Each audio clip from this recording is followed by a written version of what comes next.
What's up, everybody? I guess it's Happy Saturday by the time you get this video. Um, Listen, it's been a long day today. It's been a good day, a happy day, fun day. Let me just put this out there real quick. This ain't to most of y'all. This is for a select few people. Do not, please do not come into my comment section asking me or telling me, well, where's today's review? Don't do that. Don't do that. Usually I don't even respond to comments like that. I normally just delete them, but it's mad annoying when you constantly get that sometimes.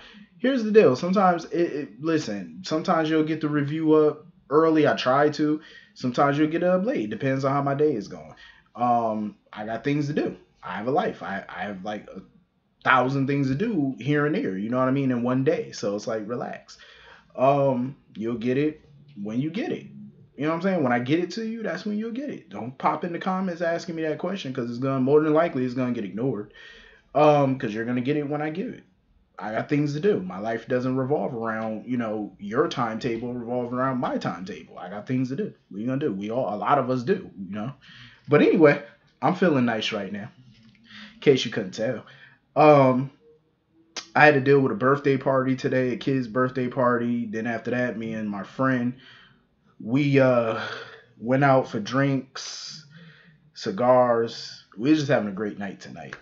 I am still messed up. Let me tell y'all something. I'm feeling quite nice. So I've been drinking on this hypnotic. Um, Plus I had some new whiskey I had. Maybe not new, but it was new to me because I never heard of it. So I tried it for the first time. It's called Monkey Shoulder Whiskey. Mm. Just to say this, after drinking this and that monkey shoulder whiskey, I'm feeling nice right now. Um, and I just actually poured me another one. Ooh. So what I do is, if you're a hypnotic drinker, I don't recommend drinking it straight up because hypnotic is pretty strong. What I do is, since I didn't have Hawaiian punch, I mixed it with this right here, and that's what's in this cup right now. So it's a mixture of that and this. The Minute Maid and the Hypnotic is both a mixture in the cup right now. But anyway, uh, so yeah, both those drinks got me feeling nice right now. So getting into this episode of GH, um, Miss Willow, she got her some backbone today, and I was feeling it. I love it. Willow got herself some backbone when she was talking to Nina. I love that shit. I was loving it. I said that's what I'm talking about. Willow, get the strength in you. Puff your chest out. You know what I mean? Get bold. And that's what Willow was doing. Willow had enough of Nina at this point. But I'm sure the writers are hyping it up because of the mother daughter angle. But Nina was pissed when Smokes came up in there talking about she was the subject of the article and stuff like that. She basically told Smokes to go to hell. Because Nina was pissed that Willow wanted to go this route. Because usually she wasn't expecting this from Willow. Michael, yes. Willow, no.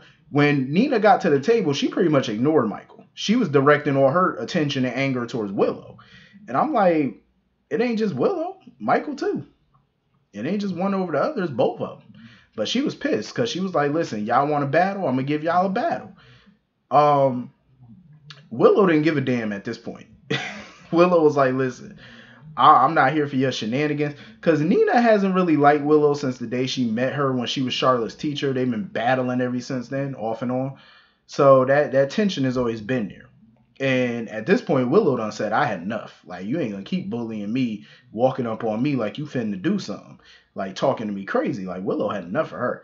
And she's sick and tired of Nina playing the victim role all the time. I'm like, yeah, well, that's what Nina does best. Play victim. That's what she does. I was wishing them little masked gunmen would have just popped her in the butt real quick. You know what I'm saying? Like, humble her. Because Nina needs to be humbled at this point. She needs some humble pie. Because Nina's just wound a little too tight. Like, Sonny need to just go ahead and break her off a piece of that Corinthos bone or something. Because she needs something in her life. You know what I mean? Like, she a little too uptight lately. Like, calm down. I feel like they all taking this custody or visitation thing a little bit too far, honestly. I think they're letting it go too far. So anyway, moving on from that, Carly, of course, was talking to Sonny about the rise and issues with his organization and stuff. And she wants to know if the kids are going to be safe. And, of course, she's still not happy with him and, his situation with Nina or whatever. Because she feels like, he should have, picked his family over her before now. In my opinion, Sonny, listen, Sonny gonna get with Nina. He gonna get with her. He don't give a damn at this point.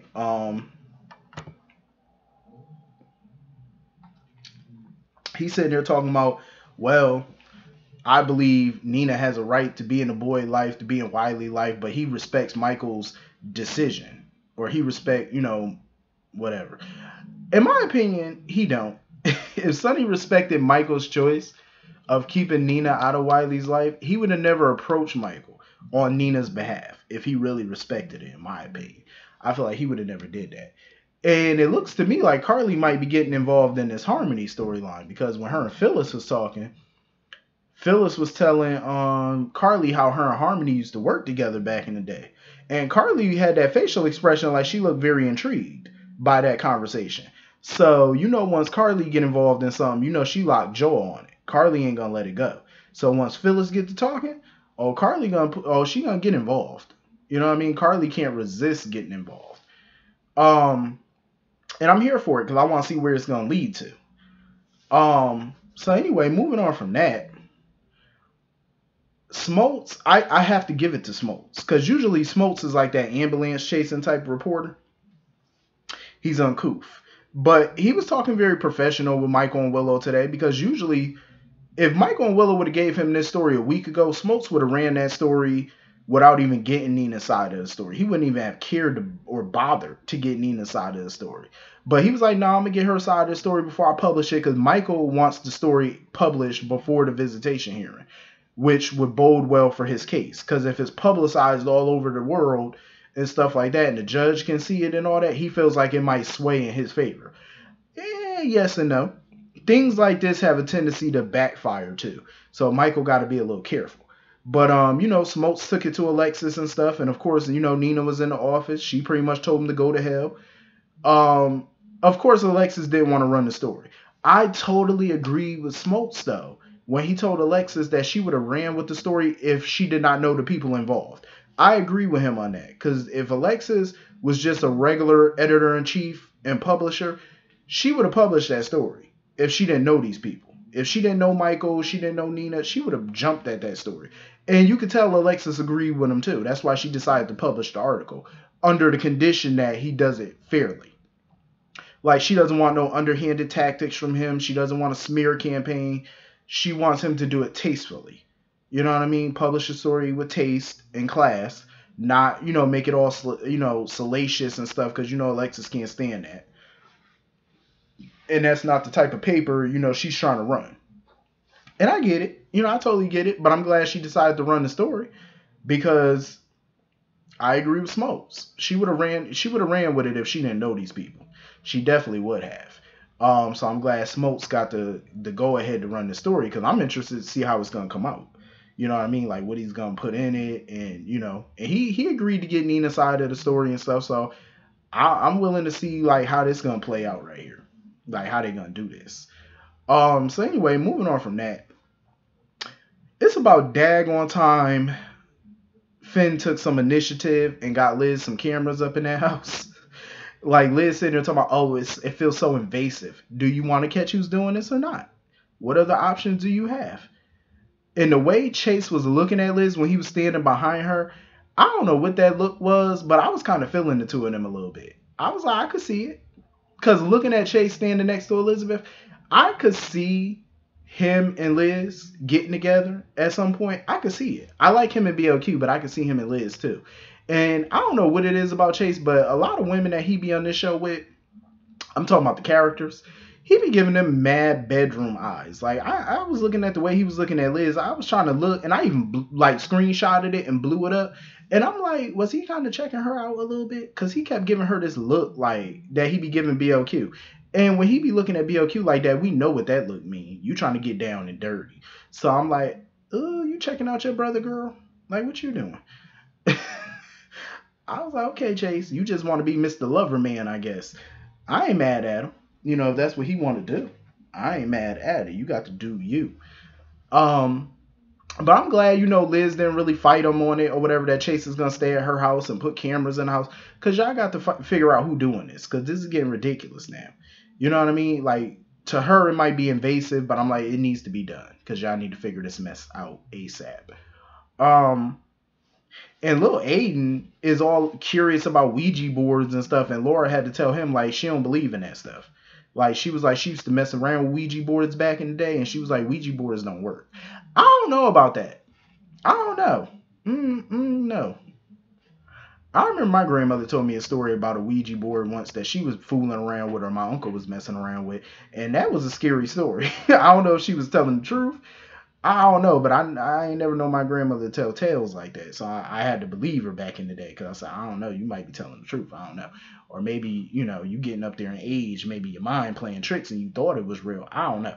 But I believe in the paranormal world. I really do. I ain't never fool around with no Ouija board, because I was like, I ain't got time for all them spirits. And when you mess around with the paranormal, like Ouija board stuff, you don't know what you opening your household up to. So I don't mess around with stuff like that. But he was talking to Lucy or whatever about it, and we all know how nutty Lucy is. But Lucy was letting them know that she believes in the spiritual world too, but she don't mess around with it like that, because she was like, she tried to send positive vibes out. But you mess around with stuff like that, sometimes you can get negative stuff happening too. And that's what I'm saying. It kind of opens a portal sometimes. So you gotta be careful. Because Aiden, I guess, is trying to use a Ouija board to reach out maybe to a ghost. I'm like, I wouldn't mess with that if I was him. I'm just saying, you never know what you about to unleash. But I'm guessing he's trying to reach out to Franco. And I'm starting to think, I said no, but it can't be Aiden messing around with his mama. Because how would he have gotten that painting up on the mantle? Aiden ain't strong like that. He a little preteen. Ain't no way he's strong enough to get no painting up on that mantle like that. And I don't think he would mess around with his mama's mental health like that either. But if I was Chase, I'd be very careful staying up in that house. Because if it's really Elizabeth having an alter ego or something, or a mental break, I would be careful if I was him. You never know. You might get her alter ego, a.k.a. Beth or Biz. You never know. You might get bit in the ass one night. Chase better be careful. But yeah, Lil Aiden best stop messing around with that occult mess, that ghosts and spirits and stuff, because I don't mess around with that foolishness. Bringing me back to Lucy real quick. I get why her and Martin feel like they gotta hide their relationship because of Valentine, and because Valentine feel like it's a conflict of interest. But I hate that two grown ass people gotta hide around like two teenagers. I hate that. I'm like, you know what?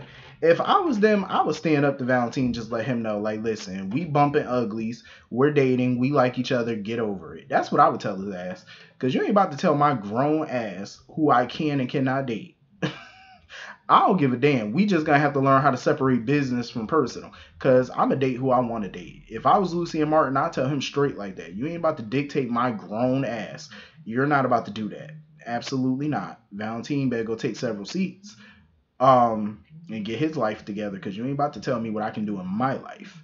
So anyway, Brendan is getting a little impatient at this point. Like, he want his money. That man called Harmony. He said, listen, meet me over here. I want my coins. Like, you better have all my paper, all my ducats. So she was like, Harmony was like, yup, I'm on my way. She had this big ass needle all up in her bag. This little big ass syringe all up in that bag. She was ready to poke him. She was ready to do a 187 on him. So she ended up handing him like $1,000, talking about basically it's a down payment, or I could pay you in installments. He was pissed when he saw that money. He was like, this ain't what I was expecting. Like, he wanted full payment. He was like, no, I want this little bargain basement money you handed me. He said $1,000 couldn't even pay for my trip back home. Like, he was getting all mad and stuff. So now he trying to threaten her, talking about, oh, I could take this to Michael. He's loaded. But, Harmony had to call his bluff, because she was like, listen, if you out me and you go to Michael about it, she was like, for one, you ain't going to have no leverage on me no more. which is true. Two, there's no guarantee that Michael would even give him any money because I'm like, chances are Michael will probably just call Dante, have him locked up or whatever, or call Sonny to handle him. Either way, you're gonna get handled. Michael ain't gonna get that man a dime, so he could forget that. So I like how Harmony was handling that. She was like, "Nah, you ain't about to keep blackmailing me. I'm gonna handle this today. Like we're gonna end this shit today." So Brendan again was not happy about the money, so he like threw the money back at her, pushed her. Like he was over here getting violent. You could tell Brendan is a woman beater the way he be acting. Cause you remember the way he used to talk to Alexis and stuff and roll up on her. Like he just looked like he be putting hands on females. Like you know that little bitch stuff. Like just knocking women down and stuff. I'm like, do that shit to a man. So you know Harmony done had enough. She tried to strangle that man and everything. Like Harmony was on him. She was like, "Nuck if you buck." Harmony was on his ass. So he ended up falling over the damn cliff. I said, "Lord have mercy." And Harmony just had this little sinister look on her face. Yo, when he went over that cliff, all I could think was, "Down goes Frazier." So I wonder if he dead now. Like, ain't no way he survived that fall. And if he did, he got to be in a coma or a broken back or something. Cause ain't no way that fall just gonna leave you with some cuts and bruises. Like that got to be some serious stuff going on. So Harmony gonna have to figure out how she gonna play this next. Because when he pushed Harmony down, Brendan saw that needle and he figured it out that she was the one who killed Neil and stuff like that. Harmony is like doing whatever she got to do to protect this secret of hers. Like she don't give a damn who she got to kill, drug, mug. She don't give a damn. Harmony said, "I ain't about to lose my daughter." Harmony don't give a shit. But I'm like, at the end of the day, you live in Port Charles, duh. It's gonna come out whether you like it or not, duh. Uh, and the fact that Phyllis know Harmony from back in the day and knew that she was around Madeline. See, now I'm scared for Phyllis. I am so scared for Phyllis. I am so scared of her. I'm not scared of her. I'm scared for her because Lord knows with the way Harmony is pretty much murderous at this point to keep this secret. Phyllis, it would be in her best interest not to bring this up around Harmony anymore. The fact that she knew her mama and they was close. I mean, knew Nina's mother and stuff like that, and they were talking and close and all that stuff. No, Phyllis need to keep this information under lock and key because you don't want to come up dead one day.